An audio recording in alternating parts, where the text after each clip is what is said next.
Good morning, students.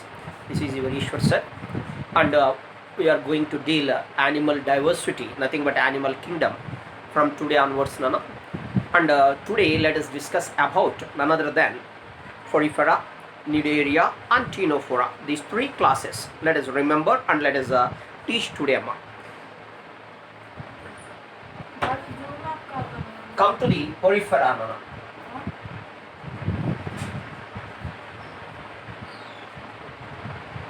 You know very well, Porifera. The name Porifera is derived from the fact that they are nothing but pore-bearing animals. So you are saying that pore-bearing animals are included under none other than Poriferans. And these Porifera belongs to the subkingdom. It belongs to the phylum Porifera, the phylum Porifera, and it belongs to the subkingdom none other than Parazoa. Parazoa. So Parazoa is considered as the subkingdom belongs to Porifera belongs to. That's one of the important bit. And these Poriferans are commonly called as sponges. Poriferans are commonly called as sponges. You know very well, sponges are having the pores on their body surface. And these Poriferans, mostly, if we are taken these Poriferans, these are mostly marine.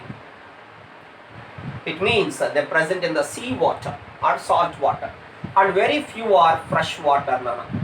Very few are belongs to the fresh water. And freshwater sponges belongs to the families.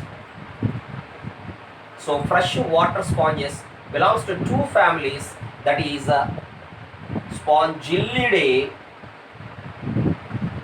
and also the another family Potamellipidae. So Spongillidae, Potamellipidae are the two families to which the sponges, freshwater sponges belongs. And next, the sponges contain a central cavity. What do you call the central cavity of sponges, Nana? You know very well, cavity present inside the sponge kanaka, we are calling it as spongiocele. The other name for spongiocele is also called as paragastric cavity. What is the other name for the spongiocele, Nana? Paragastric cavity. That is also an important bit. And the main unique feature of the sponges, is nothing but a presence of canal system. Is there any other name for this? It is also called as aquiferous system. Water canal system, otherwise called as aquiferous system. So aquiferous system or canal system is the unique feature of sponges. And this canal system are doing the functions like, the main function of this canal system is to capture food, nothing but food collection. The second function of this is nothing but exchange of gases. And the third function is nothing but, you know very well, that removal of waste. So removal of waste, exchange of gases, and food collection are the functions of the sponges. That's one of the important regarding this. It is already asked in the previous examinations also. And you know very well, the excretory product, as it lives inside the water, the excretory product of this is called as ammonia. You know very well, ammonia is the highly toxic waste which require more amount of water to excrete this product. That is why, as the sponges live inside the water, they are excreting none other than ammonia. The main excretory product of this is ammonia. And next, these poriferans are the first primitive. What is the meaning of primitive, Nana? First primitive multicellular organisms. The first primitive multicellular organisms are nothing but poriferans. The primitive multicellular, primitive means first, Nana. The first multicellular organisms are included under Porifera. And they are having, these poriferans are showing cellular grade organization. What is the type of organization seen in this, Nana? Cellular grade organization. Sir, what is the meaning of cellular grade organization? Here, the cells are functionally isolated in sponges. Cells are functionally isolated in sponges. If the cells are isolated, functionally isolated, we are clearly saying cells are functionally isolated in sponges. It means, for example, amoebocytes. The amoebocytes involved in digestion, Nana. And the second type of cell, sclerocytes. Sclerocytes are useful in the formation of spicules on the body surface, Nana. So formation of spicules on the body surface, is done by the sclerocytes, Nana. And spongocytes. The main function of spongocytes is to form spongin fibers, Nana. So the main function of this is to form spongin fibers. That's also important, Nana. And the fourth one is nothing but archaeocytes. What is the archaeocyte? These are called as totipotent cell. If any cell in the body is said to be damaged, that damaged cell will be given by the, or the damaged cell, for the damaged cell, the regeneration power is given by the archaeocytes. Hence they are called to. Any type of cell can be formed by the none other than specialized archaeocytes which are present in our body. In our body means here sponges body. And tissocytes, this is the question what they are asking in the NEET examinations. They store reserve food, Nana.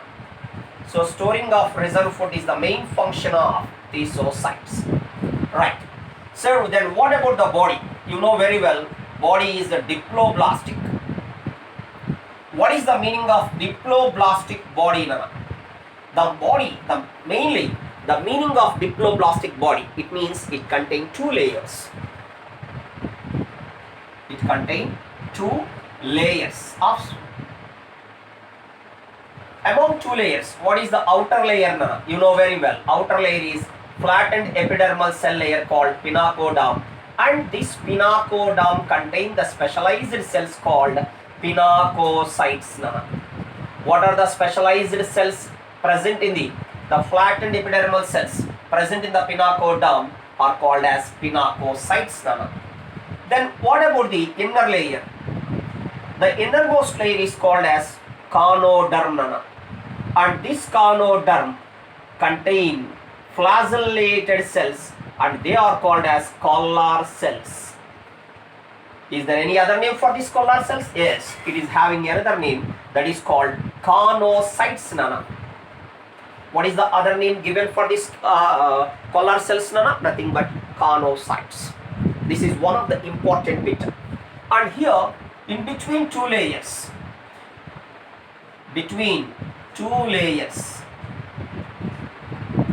a mesohyl, meso, nothing but middle. In between outer pinacoderm and inner carnoderm, there is a none other than substance is present. That substance what we are calling as non-cellular or cellular substance, and this non-cellular substance what we are calling as mesohyl present. And these mesohyl receives the eggs and sperms of a sponge, and hence you know very well, if the eggs and sperms both received at the mesohyl, automatically and hence fertilization takes place at this place. If anybody asks you where does the fertilization, what is the site of fertilization occur, it is nothing but fertilization, hence fertilization is said to be occurring at mesohyl, because mesohyl is the place where both the eggs and sperms are said to be received. That is why the sperms and eggs are where they both meet, a place is called mesohyl. Hence mesohyl is called as site of fertilization. This is the previous bit which is asked, Nana. You have to remember that bit also. And power of regeneration. What is the meaning of power of regeneration? It means if the body is cut into two halves, each of can develop as a single individual, and this power of regeneration is well marked. So sponges shows it is having the power of regeneration. Then what about the reproduction, Nana? Sponges are showing two types of reproduction. Sponges reproduce asexually by fragmentation. You know very well, other name for fragmentation is also called budding. And here the other name, the sexually, by formation of gametes. So it alternately reproduce asexual or sexually. So sexual reproduction is by formation of gametes, Nana. But asexual reproduction is due to, that is by fragmentation. Thus we are saying in the sponges, reproduction occurred both by sexually as well as asexually. Both by sexually as well as asexually. That's one of the important points, Nana. So you have to remember all these points regarding poriferans.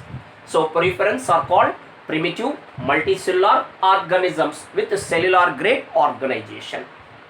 Poriferans are nothing but pore-bearing animals. These are commonly called as sponges, and they belongs to the subkingdom Parazoa because true tissues are absent. The animals without true tissues are kept under Parazoa. Next, these are mostly marine, but few are freshwater. The sponges belongs to the freshwater. The freshwater sponges belongs to the families are Spongillidae and Potamellipidae. That's an important. And one more thing, this body is covered by, clearly we are writing, this body is covered by siliceous or calcareous spicules. It means the exoskeleton. The covering of the body is called exoskeleton. This exoskeleton is made up of either siliceous or calcareous spicules, or it may be made up of spongin fibers, Nana. It may be made up of spongin fibers. Thus we are saying, Nana, this body is covered by siliceous or calcareous or spongin fibers. This is one of the important bit, Nana. You have to remember all these bits, Nana. So regarding the exoskeleton, we are clearly saying the body is covered by calcareous spicules or spongin fibers or siliceous spicules in particularly. And next to this, one of the important thing, nothing but fertilization. What about the fertilization, Nana? If we take the fertilization, if we go for the fertilization, it is said to be internal. It means fertilization occurs within the body. If fertilization occurs within the body, we have to say it as internal fertilization. If fertilization occurs within the body, we have to say it as internal fertilization. Then what about the development, Nana? The development is said to be indirect. You know very well, development is considered as indirect whenever it is having a larval form. And this larval form is distinct, is clearly distinct from adult. The larval form is distinct from the adult and is morphologically distinct from the adult. It means larval form is completely different from the adult sponge. That's one of the important bits, Nana. This is about none other than sponges introduction and its features, Nana. And the main unique feature, don't forget that the unique feature of the sponges is the presence of